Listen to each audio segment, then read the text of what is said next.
நாள் வாழ்த்துக்கள்.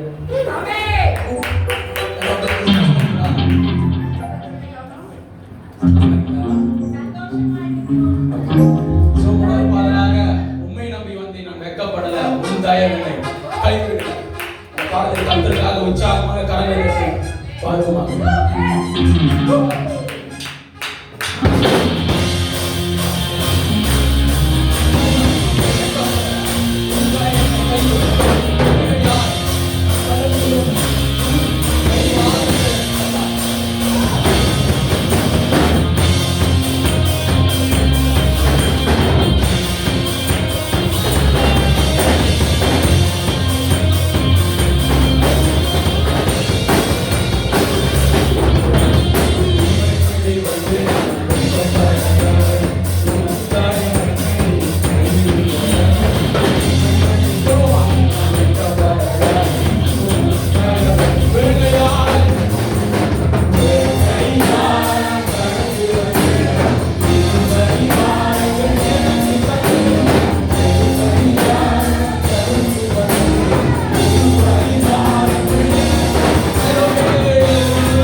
Hallelujah. Praise your name. நன்றி இயேசுவே. Oh, hallelujah.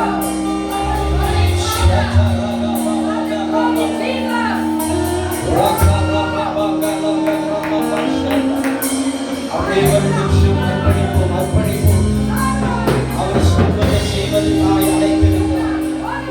ஓ, அவருடைய வாழ்க்கையை நிறைவேற்றும்படியாய் நம்மை அழைத்திருக்கிறார். ஓ, நன்றி இயேசுவே. நல்லவரே, நன்றி, நன்றி, நன்றி.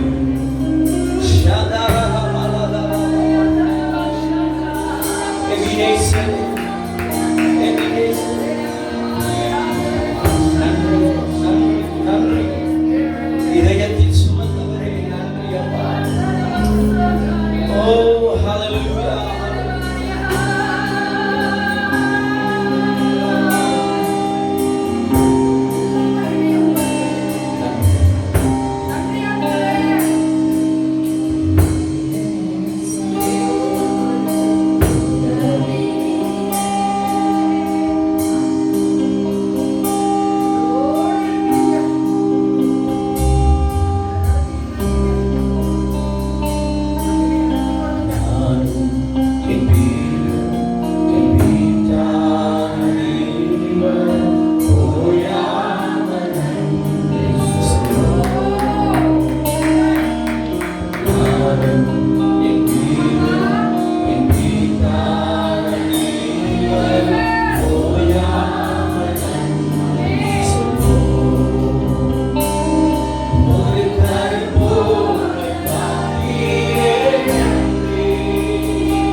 வார்த்தை கொண்டு எங்களோட பேசுங்க. மக்களுள்ள நாங்கள் அதிகமாக வேரூன்றப்பட வேண்டும் தகவல். எங்களுடைய விசுவாசத்துல இன்னும் அளவுகள் கூட்டப்பட வேண்டும். உங்க சமூகத்துல நாங்கள் ஒப்பு கொடுக்கிறோம். வாலிபர் வாரத்துல வார்த்தை கொண்டு எங்களோட பேசுங்க. அதற்கிற யாவரும் கர்த்தாவே உங்க சமாதானம் கிருபை நிரப்பி நடத்துவதாக இயேசுவின் நாமத்தில் ஜெபிக்கிறோம் எங்க ஜீவனுள்ள நல்ல பிதாவே. சமூகத்தில் வயதானவங்கள் இல்லை. ஆமென். அல்லேலூயா. ஆல் யூத்ஸ் நம்ம எல்லாருமே ஆமென். அப்படியேப்பட்ட வாலிபர் ஆவி உடையவர்கள் என்று சொல்ல வருகிறேன். ஆமென். அல்லேலூயா. சரி, இந்த நாளில் கூட உங்களோட லூக்கா எழுதின சுவிசேஷத்தில் 6வது அதிகாரம் 46வது வசனத்திலிருந்து 49வது வசனத்துக்குள்ளே நாம் வாசித்து இந்த நாள் வார்த்தையை நாம் தியானிக்க போகிறோம். ஆமென். Thank you Jesus. அருமையான ஒரு பகுதி அது. நான் நம்புகிறேன் அவ்வப்பொழுதும் நம்மளுடைய வாழ்க்கையில் நம்ம ஒரு பரிசோதனை செய்து நம்ம ஆண்டவருக்குள்ள நம் வளர்ந்து வருகிற அந்த பயணங்கள், நம்மளுடைய ஆவிக்குரிய பயணங்கள் எப்பொழுதும் நல்ல ஒரு அசைக்க முடியாத ஒரு அஸ்திபாரம் நிறைந்த ஒரு வாழ்க்கையாக இருக்கணும், ஆவிக்குரிய வாழ்க்கை. ஆமென். ஸோ பரநீதியில் பல சூழ்நிலையில் நாம் சோதிக்கப்படும். ஆனாலும் அதில் எல்லாத்திலும் நீங்கள் உறுதியாய் உற்சாகமாக நீங்கள் எழும்பி வர வேண்டும். ஆமென். இன்னைக்கு என்னுடைய title building on the rock. கண்மலை மேலே கட்டப்பட வேண்டும். அல்லேலூயா. இந்த கல்மலை மேலே நம்ம கட்டப்பட வேண்டும். கண்மலை மேலே நாம் கட்டப்பட வேண்டும். Building on the rock. அதை நாம் வாசிக்க கேட்போமா? யார் யூத் யார் வாசிக்கிறீங்களா? Okay, right. லூக்கா 6வது அதிகாரம் 46 49 வரையும் வாசிக்க கேட்போம். என்னை ஆண்டவரே ஆண்டவரே என்று நீங்கள் சொல்லியும் நான் சொல்லுகிறபடி நீங்கள் செய்யாமற் போகிற என்ன? என்னிடத்தில் வந்து என் வார்த்தைகளை கேட்டு அவைகளின்படி செய்கிறவன் யாருக்கு ஒப்பாய் இருக்கிறான் என்று உங்களுக்கு காண்பிப்பேன். ஆழமாய் தோண்டி கற்பாறையின் மேல் அஸ்திபாரம் போட்டு வீடு கட்டுகிற மனுஷனுக்கு ஒப்பாய் இருக்கிறான். பெருவெள்ளம் வந்து நீரோட்டம் அந்த வீட்டின் மேல் மோதியும் அதை அசைக்க கூடாமற் போயிற்று. ஏனென்றால் அது கன்மலையின் மேல் அஸ்திபாரம் போடப்பட்டிருந்தது. என் வார்த்தைகளை கேட்டும் அவைகளின்படி செய்யாதவன் எவனோ அஸ்திபாரம் இல்லாமல் மண்ணின் மேல் வீடு கட்டினவனுக்கு ஒப்பாய் இருக்கிறான். நீரோட்டம் அதன் மேல் மோதின விடனே அது விழுந்தது, விழுந்து முழுவதும் அழிந்தது என்றார். ஆமென். ஆமென். ஆமென். அல்லேலூயா. இந்த பகுதியை நம்ம வாசிக்கும் போது இந்த பகுதி நமக்கு கட்டுகிறவனை குறித்து பேசுகிறது. about the builders. அப்போ நம்மளோட வாழ்க்கையில கட்டுகிறத குறித்து ஆண்டவர் அதிகமாய் சித்தமா இருக்கிறார். நீங்க நம்மளுடைய இந்த பூமியில பிறந்த நாள்ல இருந்து we are building something. நம்மளுடைய சரீர நீதி மட்டும் நம்ம வளர்ந்து வருவதில்லை, நம்மளுடைய வாழ்க்கையை நம்ம கட்டுகிறோம், நம் குடும்பத்தை நாம் கட்டுகிறோம், நம்மளுடைய வேலை ஸ்தலத்தில், நம்மளுடைய படிப்புல, ஆவிக்குரிய காரியங்கள், தேவ வசனத்தில், இப்படி போன்ற அநேக விஷயத்துல நாம் கட்டுகிறவர்களாய் இருக்கிறோம். we are the builders. அப்ப ஆண்டவர் அங்கே பேசும்போது அவர்கள்கிட்ட சொல்லுகிறார், கட்டுகிறவன் ரொம்ப புத்தி உள்ளவனாய் கட்ட வேண்டும், ரொம்ப ஞானமாய் நீர் கட்ட வேண்டும். whatever that you are built, நீ எதை கட்டினாலும் அது எந்த அஸ்திபாரத்தில் நீங்களும் நானும் கட்டுகிறோம். அப்போ 2 விதமான உதாரணங்களை ஆண்டவர் கொடுக்குறார். ஒன்று கண்மலை மேலே கல்மலை மேலே கட்டப்படுகிற பிற்பாடு மணல் மேலே கட்டப்படுகிறதையும் குறித்து அங்கே பேசுகிறார். அப்போ challenging us the importance of not just, அப்போ கீழே அவர் சொல்கிறாரு அப்போ இந்த கட்டுகிறவன் நல்லா எப்படியாப்பட்ட ஒரு காரியத்தை அவன் கட்டுக்கணும், அது நம்மளை சவால், ஒரு சேலஞ்ச் பண்ணுது. இப்போ ஒரு விஷயத்தில் நீங்கள் பில்ட் பண்ணி போயிட்டே இருக்கிறீங்க. மேபி உங்களுடைய வாழ்க்கையில் சில விஷயங்களை நீங்கள் முன் சென்று போய் கொண்டு இருக்கிறீங்க. உங்கள் வாழ்க்கை வளர்ச்சிக்குள்ளே நீங்கள் போய் கொண்டிருக்கீங்க. நிறையா சவால்கள் வரும். கட்டுகிறதில் ஆண்டவர் விருப்பப்படுகிறார். அந்த சவால்களை தாண்டி நம்ம போக வேண்டும். எதுவுமே பிரச்சனை இல்லாமல் கட்ட முடியாது. அல்லேலூயா. சாதாரண நம்ம வீட்டை கட்டும் போது கூட இப்போ 1008 பிரச்சனைகள் வரும். அப்படின்னா ஐ மீன் பட் பில்டிங், திடீர்னு பார்த்தா நம்மளோட நம்ம பண்ணுற எஸ்டிமேட்டை தாண்டி போவோம், அந்த பணம் தொகை கூட போயிடும். சில வேலையில் கட்டிக்கிட்டு இருக்கணும் ஓடி போயிடுவான், அந்த பில்டிங் கன்ஸ்ட்ரக்டர் போயிடுவான். சில நேரத்தில் மஜ்லிஸ்காரன் வந்து டிஸ்டர்ப் பண்ணுவான். இப்படி மெனி திங்ஸ், பல விஷயங்கள் நடக்கும். சேலஞ்ச் பண்ணும் நம்மளை. அப்போ ஆண்டவர் இந்த கட்டுகிறதுல விருப்பப்படுகிறார். அப்போ இந்த பகுதியில் எதை கட்ட சொல்லுகிறான்னா, ஒரு மனுஷன் தன் ஸ்பிரிச்சுவல் லைஃப்பில் ஆவிக்குரிய காரியங்களை வார்த்தையிலையும் கட்டி அவன் செய்கிறவனாய் மாறணும் அப்படின்னு சேலஞ்ச் பண்ணுகிறார். அல்லேலூயா. அடுத்தது பார்த்தீங்களா, இதில் ஆண்டவர் ஒரு கூப்பிடும் போது,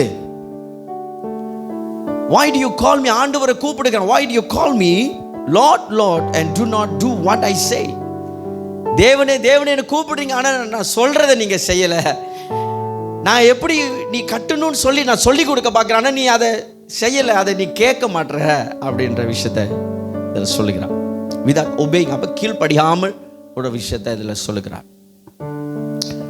இந்த பேரபிள்ஸில் நீங்கள் பார்த்தீங்க சொன்னால், you speak of building a house to illustrate the stability of life founded on this teaching. இந்த உபதேசத்தில் இருக்கக்கூடிய ஒரு ஸ்டேபிளான ஒரு நிலையான காரியங்களை குறித்து அவர் பேசுகிறார். அப்போ நீங்களும் நானும் கட்டும் போது நம்மளோட லைஃப்பில் முன்னேறி வர்றதுக்கு தான் ஆண்டவர் இதை பேசுகிறார். அப்போ பில்டிங், உங்களுடைய வாழ்க்கையை கட்டுவதில் நான் இதை சொன்னேன். உங்கள் வாழ்க்கையை கட்டுவதில், பில்டிங் யோர் லைஃப், உங்களுடைய ஆவிக்குரிய வாழ்க்கையை கட்டுவதில். அப்போ it's a formula of creation. இந்த கட்டுகிறது இது சிருஷ்டிப்பின் ஒரு ஃபார்முலா தான். ஆண்டவர் ஒவ்வொன்றையும் சிருஷ்டித்து அதை ஒரு கட்டுதலுக்குள்ள அவர் கொண்டு போகிறார், பில்டிங்குள்ளே கொண்டு போகிறார், கட்டி அமைப்பதுக்குள்ளே கொண்டு போகிறார். இப்போ இன்னைக்கு நீங்களும் நானும் எந்த இடத்துல நம்ம கட்டுகிறோம், ஒரு 3 விஷயத்தை உங்களோட நான் பேச போகிறேன் இந்த பகுதியிலிருந்து.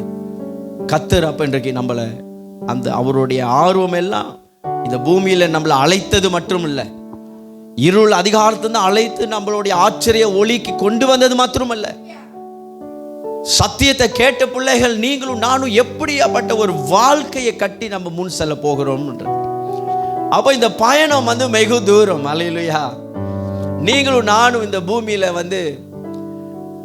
ரொம்ப ஒரு நீடிட்ட நாட்கள் ஒரு பயணம். ஒவ்வொரு வருஷத்தையும் முடிக்கிறது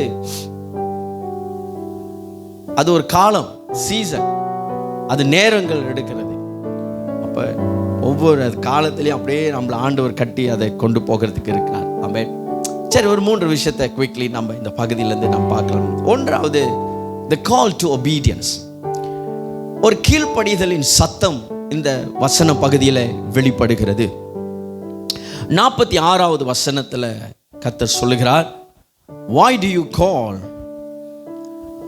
me Lord, Lord, and do not do what I say?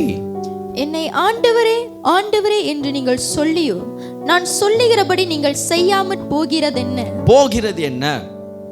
அப்ப ஆண்டவர் இதுல ஒரு விஷயத்தை இங்க கூட ஒரு ஒபீடியன்ஸோட மெசேஜ் இங்க கொண்டு வர. நீங்க என்ன கூப்பிடுறீங்க, ஆனா நான் அதை கேட்டு நான் சொல்லும் போது நீங்க அதை கேட்கறது இல்லை, அதை செய்யறது இல்லை.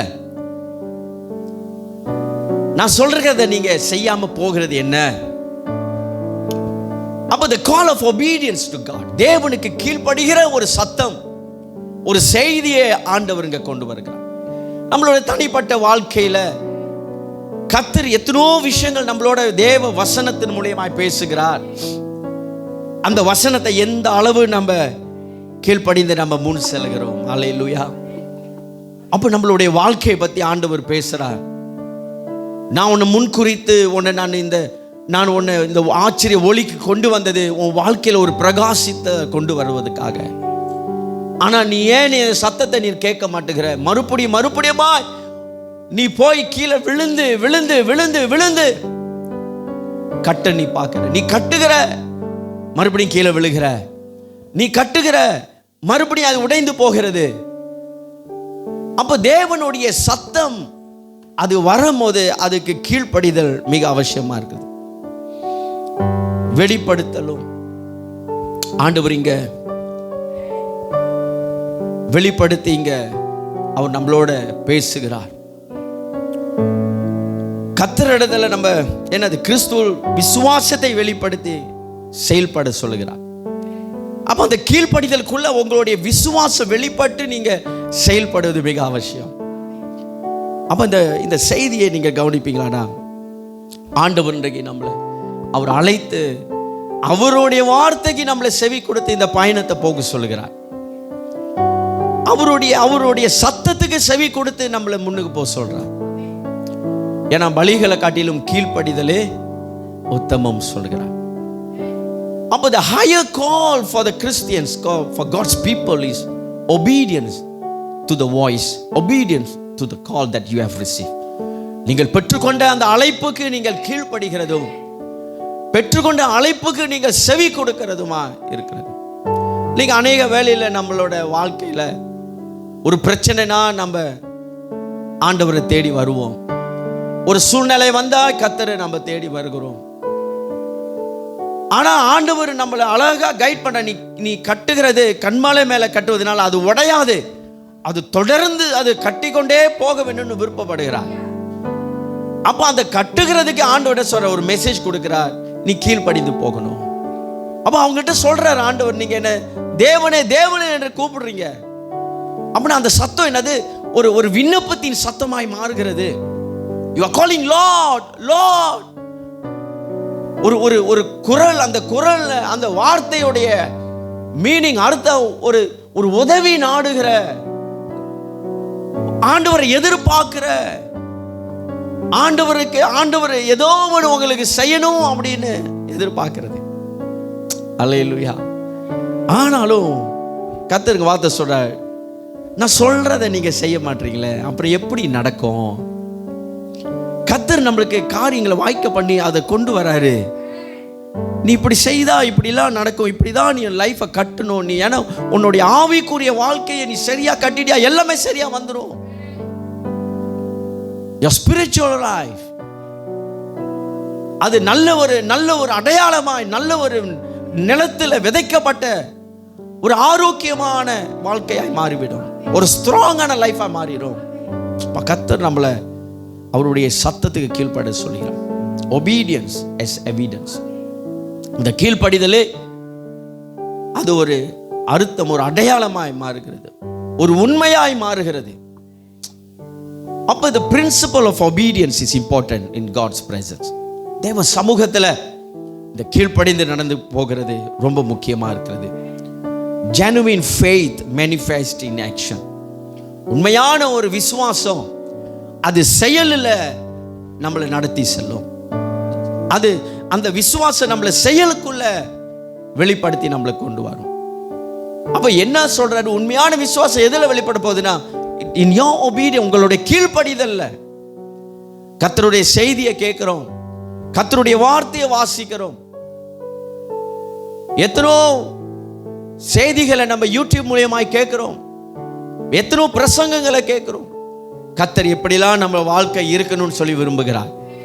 அப்ப அந்த ஆக்ஷனுக்குள்ள வர்றது ரொம்ப முக்கியம் அப்படி சொல்றேன். அல்லேலூயா. அப்ப தேவனுடைய வசனத்திற்கு கீழ்ப்படிந்து நடக்கிறது எவ்வளவு முக்கியம், ஆண்டவர் நம்மளோட இன்றைக்கு பேசட்டும். God's word is reflection of our true commitment to Christ. ஆண்டவருடைய வார்த்தையானது அது உண்மையான ஒரு பிரதிபலிப்பாய் மாறுகிறது. ஆண்டவராகிய இயேசு கிறிஸ்துவோடைக்குள்ள இருக்கக்கூடிய ஒரு ஒப்பந்தம், ஒரு கமிட்மெண்ட், அந்த பிரதிபலிப்பு மிக முக்கியமா என்கிறார். அப்போ ஒன்றாவது காரியம் கர்த்தர் இந்த பகுதியில் 46வது வசனத்தின் மூலியமாய் பேசுகிறது. நீங்களும் நானும் ஆண்டவருடைய சத்தத்துக்கு கீழ்ப்படியணும். அவருடைய அழைப்புக்கு, அவருடைய வார்த்தைக்கு, அவர் சொல்லுகிற காரியங்களுக்கெல்லாம் கீழ்ப்படிந்து நம்ம வாழ்க்கை கடந்து போகும்போது நிச்சயமாய் நம்மளோட லைஃப்ல பெரிய ஒரு ஆசீர்வாதத்தை நாம் பார்க்க முடியும். பவுல் சொல்லுகிறார் 2 தீமோத்தேயு 4வது அதிகாரம் 7வது வசனத்துல, அங்க பாத்தீங்க சொன்னா, I have fought the good fight, I finished the race and I have kept the truth.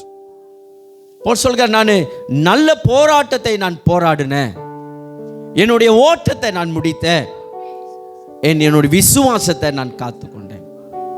அப்படின்னா compact with the obedience.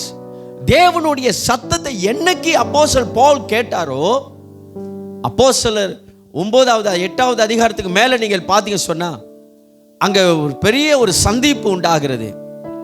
அப்போஸ்தலர் பவுலை தேவன் சந்திக்கிறார். அது 9வது அதிகாரத்தை நீங்கள் பார்க்கலாம். அதை சந்தித்த பிற்பாடு அந்த நாளில் இருந்து அப்போஸ்தலர் பவுல் தன்னுடைய வாழ்க்கையை முழுமையாய் கிறிஸ்துவுக்கு கீழ்ப்படிந்து போகிற ஒரு பயணமாய் இருக்கிறது. அதனால தான் பவுலோட வாழ்க்கையை பார்த்தீங்கன்னா அந்த பயங்கரமான ஒரு ஒரு உச்ச கட்டத்துக்கு ஆண்டவர் அவர் கொண்டு போகிறார். நிருபங்களை எழுதுவதிலிருந்து, சத்தியத்தை வெளிப்படுத்தி பேசுவது, சபைகளை ஸ்தாபிக்கிறதிலிருந்து, தேவ பிள்ளைகளுக்கு ஆவிக்குரிய காரியங்களை வெளிப்படுத்தி சொல்லுவதிலிருந்து எல்லாம் அந்த கீழ்ப்படிதல் செய்திக்கு என்னைக்கு தேவனுடைய சத்தம் டமாஸ்கோஸ்ல கேட்டாரோ அந்த நாளில் இருந்து தன்னுடைய பயணத்தை கிறிஸ்துக்குள்ள அவ்வளவு அழகா கொண்டாந்து வைத்து அமைத்து அந்த கிறிஸ்துவோட ஓடுகிறார்.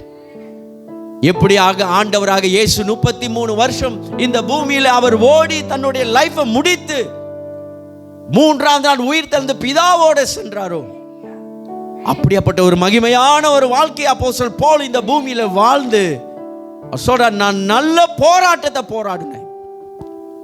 பவுலுடைய வாழ்க்கை நீங்களும் நானும் நினைக்கிற மாதிரி அல்ல. 2 கொரிந்தியர் 11வது அதிகாரத்தில் பார்த்தீங்கன்னு சொன்னா அவர் பட்ட பாடுகளை குறித்து அவர் சொல்லுகிறார். அதுக்கு வியாக்கியானமே செய்ய முடியாது. அவருடைய வாழ்க்கையுடைய பயணம் அத்தனை பாடுகள், நிந்தைகள், அவமானங்கள், மரணங்களும் எல்லாமே இருந்தது நிறைந்து. அதுதான் அவர் கடைசியா தீமோத்தேயுக்கு சொல்றாரு, தீமோத்தேயோ நான் நல்ல போறேன். அவர் கடைசி நேரம் செய்தி இதுதான். அவருடைய முழு லைஃபும் கிறிஸ்துவுக்கு கீழ்ப்படிந்து கிறிஸ்துவுக்குள்ள ஒப்பு கொடுக்கப்பட்டு போகிறார். ஜீவ பலியான ஒரு வாழ்க்கைங்க. அப்படிதான் சொல்ற ரோமர் 12. ஜீவ பலியான ஒரு ஆராதனை. இட் ஸ்பீக் அபௌட் அந்த ஜீவ பலியான ஒரு வாழ்க்கையை பேசுகிறது. இன்னைக்கு நம்ம தேவ பிள்ளைகளா இருக்கும் போது உங்களோட வாழ்க்கை கிறிஸ்துவுக்குள்ள அமைக்கப்பட்டு அந்த மாடல்ல கட்டப்பட்டு கிறிஸ்துவோடு நீங்கள் நடக்கிற ஒரு அனுபவத்தில் போனீங்களா, பெரிய ஒரு ஆசீர்வாதம் உண்டாகும். தாவீதை பத்தி சொல்லும் போது அப்போஸ்தலர் 13:36 சொல்லுகிறார், Now when David has served God's purpose in his own generation, தன் காலத்தில் அவருடைய நாட்கள்ல தேவனுடைய சித்தத்தை அவர் செய்து முடித்த அப்படி சொல்லுகிறார். தேவனுடைய நோக்கத்தை நிறைவேற்றி முடிச்சாராம். இன்னைக்கு எப்படி நம்மளோட பயணம் எப்படியாப்பட்ட ஒரு பயணமாய் போய்கொண்டு இருக்கிறது? Are we called to obedient to the word of God? கிறிஸ்துவுடைய வார்த்தைக்கு நாம் கீழ்ப்படிந்து நடக்க அழைக்கப்பட்டிருக்கிறோம். அப்ப இந்த வார்த்தைகள் உங்களோட வாழ்க்கையை நிரப்பணும் நிரப்பணும் நிரப்பணும். வார்த்தைகளால் உங்க லைஃப் நிரப்ப நிரப்ப அந்த சாயல் உங்களுக்குள்ள வர ஆரம்பிக்கும். obedience to the call. அல்லேலூயா. அப்ப இன்னைக்கு நம்ம அது அதிகமாய் நாம் அறிந்திருக்க வேண்டும். கேட்டு செய்கிறவர்களாய் மாறி hear and do. அதுதான் கீழ்ப்படிதல். கேட்டுட்டு செய்யலனா இட்ஸ் நாட் obedient, disobedient, கீழ்ப்படியாமல். உங்க பிள்ளைகளுக்கு ஒரு வேலை சொல்லும் போது அதை செய்யலன்றா, கர்த்தர் நம்ம கிட்ட ஒரு வேலை சொல்லும் போது அதை செய்யலனா இது கீழ்ப்படியாமல் போகிறது. அப்ப ஆண்டவர் நம்மளுக்கு கீழ்ப்படியாமல கற்றுக் கொடுக்கல. எந்த இடத்திலும் தேவன் பிதாவுடைய சித்தத்தை கீழ்ப்படியாம போகவே இல்லை. அப்போஸ்தலர்கள் எல்லாம் கீழ்ப்படியை தான் நமக்கு கற்றுக் கொடுத்திருக்காங்க, போதித்து கொடுத்திருக்காங்க. ஒரு முறை அப்போஸ்தலர் போல அவங்க சொல்றாங்க, நீ அந்த இடத்துக்கு போகாத, அங்க போன உன்னை சாவடிச்சிருவாங்க அப்படின்னு சொல்றாங்க. அப்ப அவர் சொல்றாரு, நான் அதுக்காக தான் அழைக்கப்பட்டேன், என்னை தடை செய்யாதீங்க அப்படின்னு சொல்லி அந்த இடத்துக்கு சுவிசேஷத்தை கொண்டு போகிறார், அந்த பட்டணத்துக்கு. We are called to obedience.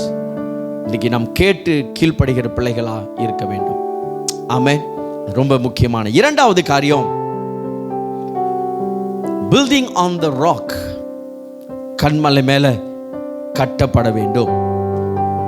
47வது வசனமும் 48வது வசனத்தை நம்ம வாசிப்போமா? என்னிடத்தில் வந்து என் வார்த்தைகளை கேட்டு அவைகளின்படி செய்கிறவன் யாருக்கு ஒப்பாய் இருக்கிறான் என்று உங்களுக்கு காண்பிப்பேன். ஆழமாய் தோண்டி இந்த வார்த்தையை பிடித்துக் கொள்ளுங்க. ஆழமாய் தோன்றி கற்பாறையின் மேல் அஸ்திபாரம் போட்டு வீடு கட்டுகிற மனுஷனுக்கு ஒப்பாய் இருக்கிறான்.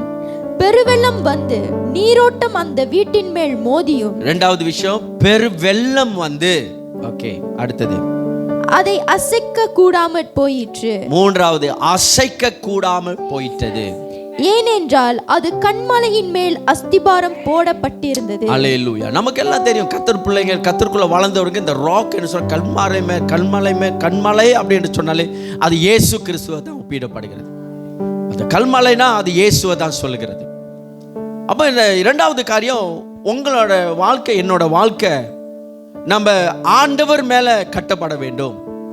பில்டிங் ஆன் த ராக், கல்மலை மேல கட்டப்பட வேண்டும் அப்படின்னு கிறிஸ்து சொல்லி கொடுக்கிறார். அவர் சொல்றாரு, Jesus compared those who hear and obey his word.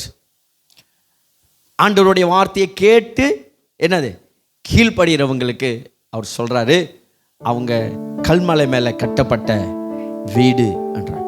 அதான் நான் முதல்ல சொன்னேன், ஆண்டவர் பில்டிங், அந்த கட்டுவதில் ஆண்டவர் சித்தமா இருக்கிறார். நம்ம வாழ்க்கை அப்படியே அமைப்பாய் கட்டி ஆண்டவர் ஒரு உயரத்துக்கு கொண்டு போக இருக்கிறார். நம்ம எப்படி நம்மளோட வாழ்க்கையை யோசித்து நம்ம போகிறோம், பயணிக்கிறோம் என எனக்கு தெரியல. ஆனா உங்க வாழ்க்கையை தேவனுடைய வசனத்தின் பிரகாரமா நீங்களும் நானும் வசனத்துக்குள்ள நம்மளை கொண்டு அப்படியே ஸ்வீட் பண்ணமா வச்சோமா, அது உள்ளுக்கு ஆண்டவர் நம்மளை படிப்படியாய் கட்டுகிற ஒரு முக்கியமான வேலையில் இருக்கிறார். God is interested to build your life. உங்க வாழ்க்கையை, என் வாழ்க்கையை கட்டுறதுல ஆண்டவர் ரொம்ப விருப்பமா இருக்கிறார். ஏன்னா நம்மள ஆண்டவர் கட்டி ஒரு அசைக்கப்படாத, ஒரு அசைக்க முடியாத தேவ பிள்ளைகளாய் நாம மாற்ற இருக்கிறார். உலகத்தில் அநேகர் அசைக்கப்பட்டாங்க. ஏன்? இயேசுவோட இருந்தவனே ஒருவன் அசைக்கப்பட்டான். யார் அது? யூதாஸ் இஸ்காரியோத். அப்போஸ்தலரோட இருந்தவர்கள் அநேகர் அசைக்கப்பட்டாங்க. அவங்களை எல்லாம் சொல்றார் Pavul. they all are shaken, அசைக்கப்பட்டாங்க. அவர்கள் தொடர்ந்து கிறிஸ்துக்குள்ள பயணிக்க முடியாம போயிட்டது. நீங்க ஆண்டவரை நம்மள அப்படியே ஒரு ஜேர்னியில எப்படி இஸ்ரவேல் ஜனங்களை ஒரு பயணத்துல கொண்டாரோ அதே போல அவங்களை அப்படியே இன்னைக்கு நம்மளே அப்படிதான் கர்த்தர் நடத்திக்கிட்டே போறாருங்க. இன்னைக்கு நீங்களும் நானும் அதில் ரொம்ப உறுதியா இருக்கணும். சொன்ன ஒரு 3 விஷயத்தை இதில் இந்த கல்மலை மேலே கட்டப்படுறதை பற்றி அவர் சொல்லும் போது, டிக்கிங் டீப், ஆழமாய் தோண்டி, ஆழமாய் தோண்டி, டிக்கிங் டீப். அப்ப இந்த கட்டுகிறவன் என்ன பண்றான்? ஆழமாய் தோண்டுகிறான். ஏன்னா அந்த அஸ்திவாரத்தை வெளுகாம போடுகிறது. அல்லேலூயா. நான் நம்ம இந்த 55 வயசு மேலே உள்ளவங்க எல்லாத்தையும் நானும் சிஸ்டர் ஃபிலோ பேசிட்டு இருக்கும்போது உங்களை எல்லாரையும் நாங்கள் இந்த கேல் டவர் கொண்டு போகணும் ரொம்ப ஆசைப்பட்டோம். அந்த உயரமான அந்த கட்டடத்தில் கொண்டு உங்களை நிப்பாட்டினோம். பாருங்க சுத்தியம் இது எல்லாத்தையும் என்னை பணிந்து கொண்டால் உங்களுக்கு கொடுக்க இல்லை இல்லை. அந்த உயரமான இடத்துல நிற்கும் போது யூ மஸ்ட் ஃபீல் இந்த அஸ்திபாரம் எவ்வளவு ஆழத்துக்கு போயிருக்கணும். அப்ப இந்த ட்வின் டவர், அந்த கேல் டவர், அதோடைய அஸ்திபாரம் எவ்வளவு ஆழமா தோண்டி இருப்பாங்க. அப்ப ஆண்டவருக்கு சொல்றாரு, ஒரு மனுஷன் ஆழமாய் தோண்ட. உங்க கிறிஸ்துவ வாழ்க்கை சும்மா மேலோட்டமா ஷேலோவா இருந்துட்டு போயிடக்கூடாது. உங்க கிறிஸ்துவ வாக்கு ஆழமாய் தோன்றப்பட்டிருக்கணும். அப்பதான் அதோடைய பலனை நீங்கள் பார்க்க முடியும். அப்படின்னா represent the hard work. அது ஒரு கடினமான உழைப்பு வேலையை காட்டுகிறது. hard work of rooting our life deeply in God's truth. ஆழமாக உங்களுடைய என்னுடைய வாழ்க்கை கிறிஸ்துவுக்குள்ள கட்டப்படுகிறத காட்டுது. உங்களுடைய உழைப்பு இதுல வேணும். Hard working. சும்மா வந்தோம் போனன்ற வாழ்க்கை இல்லை. இயேசு ரொம்ப நல்லா சொல்றார் ஆண்டவர், என் வார்த்தையை கேட்டு செய்கிறவங்க கல்மலை மேல கட்டப்பட்ட வீடுன்ட்டாரு. அப்போ நீ அந்த கல்மலை மேல சும்மா கட்டிட முடியுமா? அது மேலே அப்படியே வீடு வச்சா காத்து வந்து அதுவும் அடிச்சுட்டு போயிடும். ஆழமாய் தோண்டணும். கல்லையே நீங்க உடைச்சி எடுக்கணும். ட்ரில் போட்டு வீடு கட்டுறவங்களுக்கு தெரியும். ட்ரில் போட்டு ரமேஷ் நல்லா இருக்கியா? ரமேஷ் ரொம்ப நாளைக்கு உன்னை பார்க்கணும்னு இருந்தேன், ஏன்னு தெரியல. எங்க வைஃப் கண்ணா நல்லா இருக்கீங்களா? கர்த்தர் நல்லவன். வாங்க தொடர்ந்து. ஆண்டவர் ஆழமா உன் லைஃப் நீ ஆழமாய் கிறிஸ்துவுக்குள்ள நீ தோன்றணும்னா நீ ஹார்ட் ஒர்க்கிங் போடணும். நேரம் எடுத்து தேவ வசனத்தை வாசிக்கணும். நேரம் எடுத்து ஜெபம் பண்ணணும். அதுதான் ஹார்ட் ஒர்க்கிங். நீ கிறிஸ்துக்குள்ள ஆழமாய் வேறு ஒன்றப்படுது. வாலிபர் பிள்ளைகள்லாம் ஒரு ஆமேன்னு சொல்லுங்க. இப்பயே நீங்கள் ஆழத்துவப்படுத்துங்க. உங்களுக்கு நல்ல ஆழமாய் தோண்டுங்க. உங்க ஹார்ட் ஒர்க்கிங்க கர்த்தருக்குள்ள போடுங்க. நல்லா ஊழியம் செய்யுங்க. நல்லா ஜெபம் பண்ணுங்க. கர்த்தருக்காக ஓடி ஓடி ஓடி உழைங்க. உலகத்துக்கு உழைச்சா காசு தான் கிடைக்கும், பிரச்சனை கிடைக்கும், பல சூழ்நிலைகள்ல அந்த உலகம் கொண்டு விட்டுரும். ஆனா கர்த்தருக்கு ஓடுகிற பிள்ளைகள் ஒரு நன்மையும் குறைபட மாட்டாங்களா? தேவன் சொல்கிறார், nothing will lack in their life. நீங்களும் நானும் ஆண்டவருக்காய் ஓடுகிற ஒரு வாழ்க்கை. ஹல்லேலூயா. மேலோட்டமான ஒரு லைஃபை வாழ்ந்துரு, not superficial. It requires commitment. அப்ப கிறிஸ்து நீ ஆழமாய் தோன்றணும்னா, ஆழமாய் நீ தோன்றணும்னா அந்த வீடை கட்டுறதுக்கு சும்மா மேலோட்டமான ஒரு லைஃபை மேலோட்டமாக நீ நோண்ட முடியாது, மேலோட்டமானதல்ல. அப்போ அந்த ஆழமாக நோண்டுறதுக்கு அதற்கு அர்ப்பணிப்பு தேவை, கமிட்மெண்ட். அதுக்கு விடாமுயற்சி தேவை, பெர்செவரன்ஸ் அண்ட் டைம், நேரம். எவ்வளவு ஆண்டவருக்குள்ள நேரத்தை செலவு பண்ணுகிறோமோ கர்த்தர் அவருடைய பலனை கொடுத்து நம்மளை நடத்திக்கிட்டே போவார். அதான் சொன்னேன், நீதிமானு ஒரு நன்மை குறைவுபட மாட்டேன். அப்போ ஆழமாய் நீங்கள் தோன்ற வேண்டும். அடுத்தது சொல்றார், என்னது? Facing storms. என்னது? வெள்ளம் அடித்தாலும். அப்ப இந்த இந்த பிக்சரை நீங்க எப்படி பாக்குறீங்க? ஒரு கண்மலை சுத்தி ஒரு பயங்கர கடல். நம்மள பீச் சைட்ல நிறைய போயிருக்கோம்ல, அந்த பீச் சைட்ல கண்மலை இருக்கும், என்னது? கல், ராக். அந்த கல்மலை மேல வீட்டை கட்டுறோம்.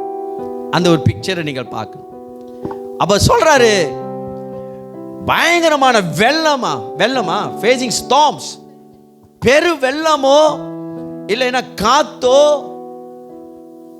எப்படியாப்பட்ட அலைகள் அடிச்சாலும் மோதினாலும் என்ன ஆகாது? அது அசைக்கப்படுவதில்லை. The flood and storms represent the trials of life. அப்ப அதுல சொல்லப்படுகிற என்னது? அந்த அலைகளும் அந்த அந்த என்னது பெரு வெள்ளமும் அந்த புயலும் உங்களுடைய வாழ்க்கையை சொல்லுகிறது. Your trials, உங்க வாழ்க்கையில வரக்கூடிய பிரச்சனைகள் இல்ல வரக்கூடிய அந்த பரீட்சைகள், அந்த டெஸ்ட பத்தி சொல்ற, trials of your life. இன்னைக்கு யாரோட லைஃப்ல ட்ரையல்ஸ் பிரச்சனை இல்லை, யாருமே கை தூக்க முடியாது. எவ்ரிஒன் அதுக்கு ஏற்ற ஒரு விஷயத்தை வச்சு, ஏன்னா அதுல இருந்து அடுத்த நிலை கர்த்தர் கொண்டு போகிறதுக்கு நம்மள சித்தமா இருக்கிறார்.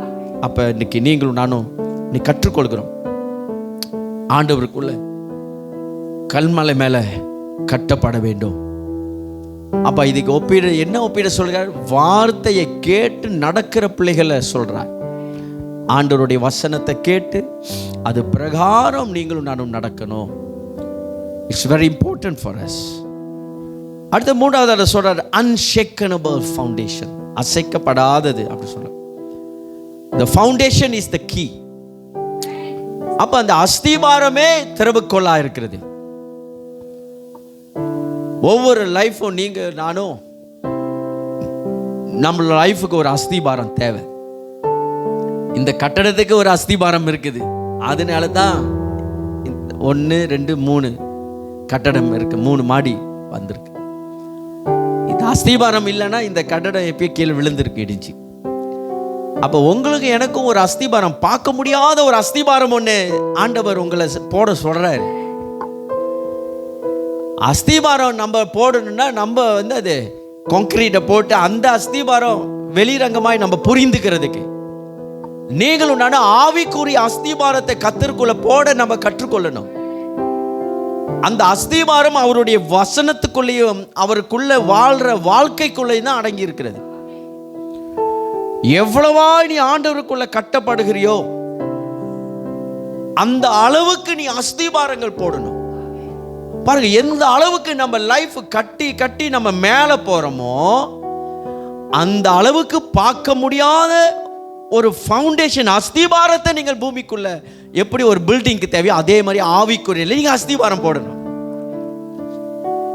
இங்க முன்னுக்கு நின்று ஊழியம் செய்யணும்னு நீங்க உங்களுக்கு ஒரு வாய்ப்பு வரும்போது அந்த அந்த கட்டுவதில் நீங்கள் ஊழிய கட்டுவதில் மேல போகும்போது கீழே நீ ஆவிக்குரிய அஸ்திபாரங்களை போடணும். மேலோட்டமா நீ மேல ஊழியம் செஞ்சுட்டு அஸ்திபாரத்தை போடலன்னா முடிஞ்சு ஊழியம். பிசாசு ஒரே தட்டு தான் முடிஞ்சு, அதோட லைஃப். புயல் பிரச்சனைகள் சொல்றாருல, when they are facing the storms, அந்த அலைகள் சூழ்நிலைகள் வரும்போது, வாழ்க்கையின் பிரச்சனைகள் வரும்போது காணா போயிடுவோம், அலைகள் அடிச்சு கொண்டு போயிடும் அப்படியே. அப்போ இன்னைக்கு நம்ம மினிஸ்ட்ரியில ஊழியங்கள்ல ஈடுபடுகிற பிள்ளைகள், ஆண்டவருக்காக சாட்சியா எழுப்பப்பட்ட பிள்ளைகள், கர்த்தருடைய சாட்சிகளை கொண்டு போகிற நீங்களும் நானும் ஆவிக்குரிய அஸ்திபாரத்தை நாம் போட கற்றுக்கொள்ளணும். அதுதான் நம்மளை அசைக்க முடியாத ஒரு கிறிஸ்துவ வாழ்க்கையை நமக்கு கொடுக்கும். If our foundation is in Christ, our life can endure any storms. ஆண்டவராகிய கிறிஸ்து இயேசு கிறிஸ்துக்குள்ள அந்த அஸ்திபாரத்தை நாம் போட்டு வைத்தால் எப்படியாப்பட்ட புயல்கள் பிரச்சனைகள் வந்தாலும் அதை நம்ம தாங்கி நம்ம முன் செல்வோம். அல்லேலூயா. ஸோ இன்றைக்கு நம்மளை ஆயத்தப்படுத்துவோம். நல்லா மறுபடியுமாய் கர்த்தருடைய வசனங்கள், வார்த்தைகள், ஜெபங்கள், ஆராதனையில், சபை கூடுவதில் மறுபடியுமாய் நாம் கட்டப்பட்டு எழுப்பப்படுவோம். நம்ம பிடிச்சிருந்தா ஆராதனைக்கு வரும், இல்லைன்னா இல்லை, அப்படி இல்லை. அது கட்டப்படுறது இல்லை. அது ரொம்ப ஒரு முக்கியமான ஒரு விஷயம். சபாத்தினாலே கூடுவதை நீ விலகக்கூடாது, அதை விட்டுவிடக்கூடாது என்று சொல்றார் வசனம் சொல்லுகிறது. அப்போ நீங்க ஆண்டவர் சொல்ற இந்த வசனங்கள், வார்த்தைகளும் அவர் என்னது, எல்லா தேவ பிள்ளைகளும் ஒன்னா கூடி வரும்போது ஒரு புது பலன் அவங்களுக்கு அங்க பெற்றுக்கொள்வார்கள் சொல்றார். அதுதான் அசைக்க முடியாத ஒன்று விஷயமாய் நம்ம லைஃப்ல மாறுகிறது. இந்த நாள்ல அசைக்க முடியாத ஒரு காரியத்தை கர்த்தர் நம்ம வாழ்க்கையில அவர் செய்வாராக. மூன்றாவது விஷயம், the danger of shallow foundation. என்னால் மேலோட்டமான அஸ்திபாரத்தினோட ஆபத்து, அபாயம் அப்படின்னு சொல்லலாமா? the danger, ஆபத்து. 49வது வசனத்தை வாசிப்போமானால், என் வார்த்தைகளை கேட்டும் அவைகளின்படி செய்யாதவன் எவனோ அஸ்திபாரம் இல்லாமல் மண்ணின் மேல் வீடு கட்டினவனுக்கு ஒப்பாய் இருக்கிறான். நீரோட்டம் அதன் மேல் மோதின விடனே அது விழுந்து முழுவதும் அழிந்தது என்றார். Hallelujah. The one who hears but does not act is like a man who builds without a foundation. கேட்டுட்டு அதை செயல்படாம இருக்கிறது. அப்போ இன்னைக்கு ஆண்டவர் என்ன, மேலோட்டமான ஒரு அஸ்திபாரத்தை போட்டு இந்த கிறிஸ்துவ வாழ்க்கை நீங்க வாழ முடியாது. மேலோட்டமான ஒரு கிறிஸ்துவ ஜீவியம் நம்மளை வழி நடத்த முடியாது, நமக்கு பாதுகாப்பா இருக்காது. இன்னைக்கு சில தேசங்கள்ல பாருங்க, சில புயல்கள் அடிக்கும் போது வீடு, கூரையிலேருந்து வீடு எல்லாம் அப்படியே பிச்சுட்டு போகுது. ஏன் மலேசியாலே அப்படிதான். அன்னைக்கு போன வாரத்தில் அடித்த புயலில் நம்ம ஸ்கூலில் சொல்லிட்டு இருந்தாங்க, எம்டிபிசியில் ஒருத்தவங்க, அவங்களுடைய அக்காவுடைய தங்கச்சியோடைய வீட்டில் அப்படியே அந்த வருஷம் எல்லாம் ஒரு 4 வீடுகிட்ட அப்படியே என்னது தகரெல்லாம் அப்படியே பிச்சுக்கிட்டு போதான்.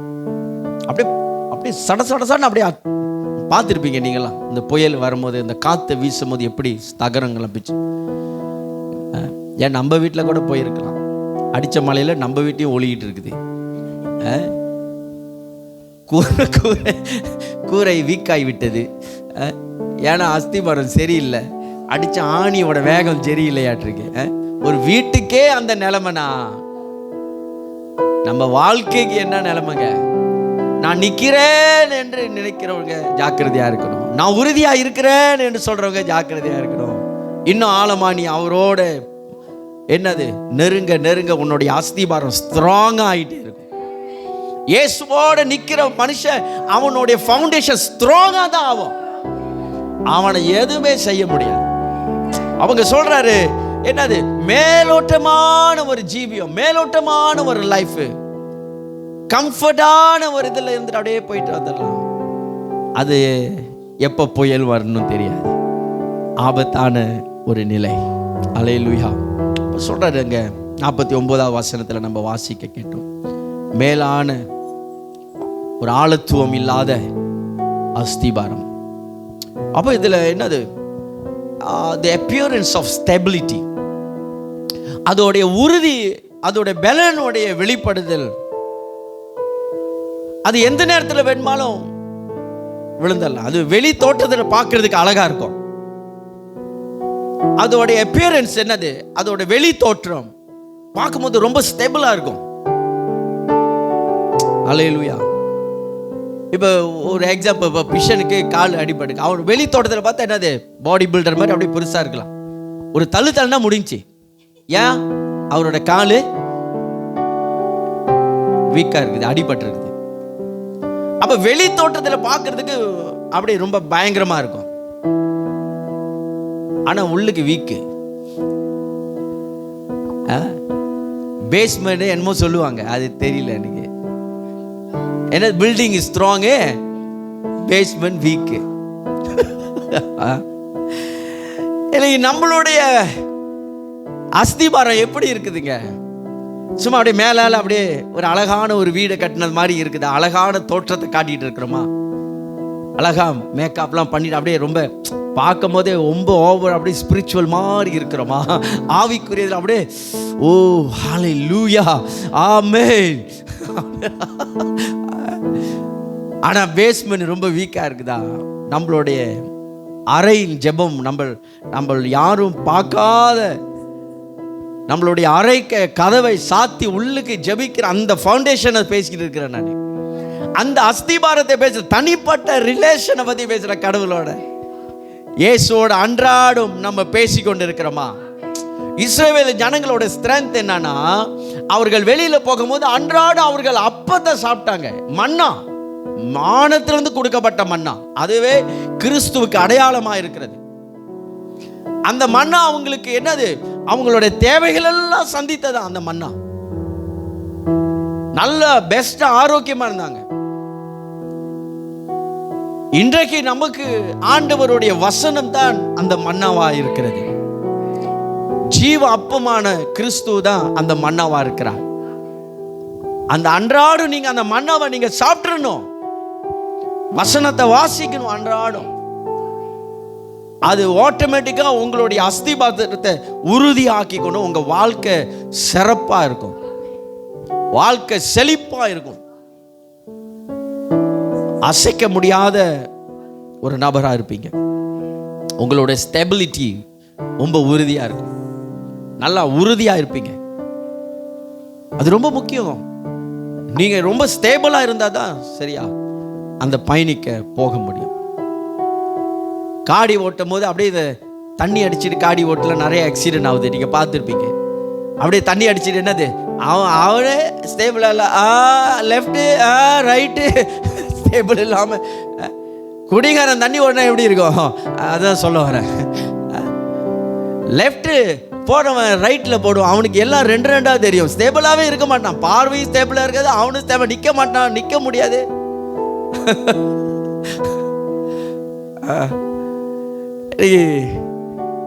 நல்லா உறுதியாக இருக்கணும். அல்லேலூயா. நீங்களும் நானும் சத்தியத்தில் நல்லா உறுதியாக வளர்ந்துட்டீங்களா போதும், உங்களை யாரும் ஒன்றுமே பண்ண முடியாது. இன்னைக்கு நிறையா கள்ள உபதேசங்கள் வருது, அதை கேட்டுட்டு அப்படியே இதுவும் இயேசுதான்டா வாடா போகலாம் அப்படின்ட்டு போயிடுவான். இன்னைக்கு நீங்களும் நானும் வேதத்தை சுமக்கிறவங்க சத்தியத்துக்குள்ள நல்ல ஆழத்துவப்படுத்தணும், ஸ்டேபிள் ஆகுங்க. நீங்க வாசிக்க வாசிக்க பைபிளை நீங்க உங்களோட அஸ்திபாரம் ஸ்ட்ராங் ஆயிரும். உங்களை எந்த தீய சக்திகளும் உங்க கிட்ட நெருங்க முடியாது, எந்த தீய காரியங்களும் இந்த உலகத்தில் உள்ள அதிபதியை உங்க கிட்ட நெருங்க முடியாது. உலகத்து மேல உங்க ஆசைகள் போகாது. ஏன்னா தேவன் கிறிஸ்து வார்த்தையா உங்களுக்குள்ள வாழ்ந்துட்டு கொண்டு இருப்பார். உலக ஆசைகள் வரும்போது அதெல்லாம் ஆண்டவர் உங்களுக்காக அவர் எடுத்து போடுவார். உங்களுக்காகவே கர்த்தர் அநேக காரியங்கள் செய்வார். ஏன்னா நீ அவருக்குள்ள ஆழத்துவப்படுத்தப்பட்டார். அல்லேலூயா. உங்களை காப்பாற்ற உங்க நண்பர்களை கூட ஆண்டவர் தூக்குவார்.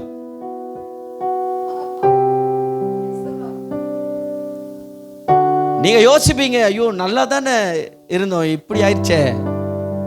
ஆனா உங்களுக்காக கர்த்தர் எதையும் செய்ய ஆயத்தமா ஆயிடுவார். ஏன்னா நீ அவர் வார்த்தைக்குள்ள நீ நுழைந்து விட்ட, வார்த்தைக்குள்ள உறுதி ஆயிட்ட. உங்களுக்காக கர்த்தர் எதையும் செய்வார். ஆமென். ஏன்னா ஆண்டவர் அதிகமாய் உங்களை நேசிக்கிறவரா இருக்கிறார். இந்த ஷேலோவான இந்த மேலோட்டமான மேலான அந்த அஸ்திபாரம் போட்டவங்க சடன் கொலாப்ஸ் உண்டாகும். எப்ப விழுகுவாங்கன்னு அவங்களுக்கே தெரியாது. திடீரென்று விழுந்து போவார்கள், திடீரென்று காண போயிடுவாங்க, திடீரென்று எங்க போகணும்னு தெரியாது, சொல்லாமக்கு இல்லாம போயிடுவாங்க. நம்ம நினைப்போம் சொல்லாம இல்லை, அவங்க ஏதோ நடந்துருச்சு, ஏதோ போயிடுச்சு. ஏன்னா அஸ்திபாரம் இல்லை. The distraction is not gradual, it's immediate and complete. திடீர்னு நடக்கும், அது மொத்தமாக முடிச்சிடும். சடன் கொலாப்ஸ் உண்டாகும். அப்போ ஆழமான நல்ல ஒரு அஸ்திபாரம் இல்லைன்னா ஒரு பிரச்சனைகள் வரும்போது வசனத்தில் அவன் ரொம்ப அழகாக சொல்கிறான், புயல் வீசும் போது, அங்கே புயல் வரும்போது, கொந்தளிப்பு வரும்போது எல்லாம் உடைந்து போய்விடும். அப்போ இன்றைக்கு நீங்களும் நல்ல ஒரு ஆழமான ஒரு அஸ்திபாரத்தை போடணும். அதுதான் தேவனோட வசனம், வேற எதுவுமே இல்லை. ஆண்டவருடைய வசனத்துக்கு மிஞ்சி வேற எதுவுமே இல்லை. ஆண்டவருடைய வசனம் தான் எல்லாமே. நீங்கள் அந்த வசனம் தான் உங்களுக்கு ஒரு மையமாக இருக்கணும், சென்டர் உங்கள் வாழ்க்கையை நடத்துறதுக்கு. வேற யாரையும் நீங்கள் நம்பி போனீங்களா ஒன்றுமா நடக்கலாம். அதனால தான் ஆண்டவர் நாட்களில் பார்த்தீங்கன்னா ஆசாரியர் கையில் தான் லாஸ் இருந்துச்சு, பிரமாணங்கள். ஆனால் அந்த புதிய ஏற்பாடு நாட்களில் அவரோட கிருபை பாருங்க, கர்த்தர் எல்லாத்துக்கும் பைபிள் கொடுத்துட்டாரு, எல்லாத்துக்கும் வேதம் வந்துருச்சு. அப்படின்னா என்ன, நீங்க எல்லாருமே யுத்தம் செய்ய முடியும். நீங்க எல்லாரும் கர்த்தருக்கு ஊழியக்காரவங்க, நீங்க எல்லாரும் கர்த்தருடைய ஆசாரியர்கள். அதனால தான் பேதுரு ஒரு ரெவலேஷன் சொல்றாரு, நீங்க என்னது ஆசாரிகள் கூட்டமா இருக்கிறீங்களா, பரிசுத்த ஜாதிகளா இருக்கிறீங்க என்று சொல்கிறார் ஆண்டவர். What a beautiful. ஆண்டவர் விசேஷமா அந்த லேவியர் கோத்திரத்தை அழைச்சாரு. அன்னைக்கு நீங்க எல்லாம், நான் சொல்றேன், நம்ம எல்லாருமே லேவியர் கோத்திரம். The church is the Levites. இந்த சபையே ஒரு லேவியர் கோத்திரமா இருக்கிறது. முழு தேசத்துல எங்கெல்லாம் சபைகளுக்கு அந்த கோத்திரம், அதெல்லாம் லேவியர் கோத்திரமா இருக்கிறது. விசேஷமான அழைப்பு பெற்றவர்கள் நீங்கள். அப்போ இன்றைக்கு நம்ம முடிவாக நாம் கற்றுக்கொள்கிற விஷயங்கள் என்ன? ஆண்டவராக இயேசு அதில் என்ன செய்தியை இந்த பகுதியில் நமக்கு வைத்திருக்கிறார்? ஒன்றாவது, கீழ்ப்படிதல் செய்தியை இங்கு வைத்திருக்கிறார். இரண்டாவது, நம் வார்த்தைகளை கேட்டு அது பிரகாரம் நாம் வாழ வேண்டும். merely hear his word, we must live them. அதுக்குள்ள நாம் வாழ வேண்டும். மூன்றாவது, நம்மளுடைய அஸ்திபாரத்தினுடைய காரியங்களை சொல்கிறார். கல்மலை மேல கட்டப்பட்ட ஒரு வீடாக கட்டணமாக இருக்க வேண்டும். அப்பனா கிறிஸ்துவோடைய உபதேசத்துல, கிறிஸ்துவோடைய வார்த்தையில கட்டப்பட்டு இருக்கணும். அதுதான் கடைசி வரைக்கும் நம்மளை வழி நடத்த முடியும். நாலாவது, நம்ம வாழ்க்கையை பரிசோதனை செய்து பார்ப்போம். அவருடைய வார்த்தையை கேட்டு அதன் பிரகாரம் செய்கிற பிள்ளைகளா நம்ம இருக்கிறோமா என்று.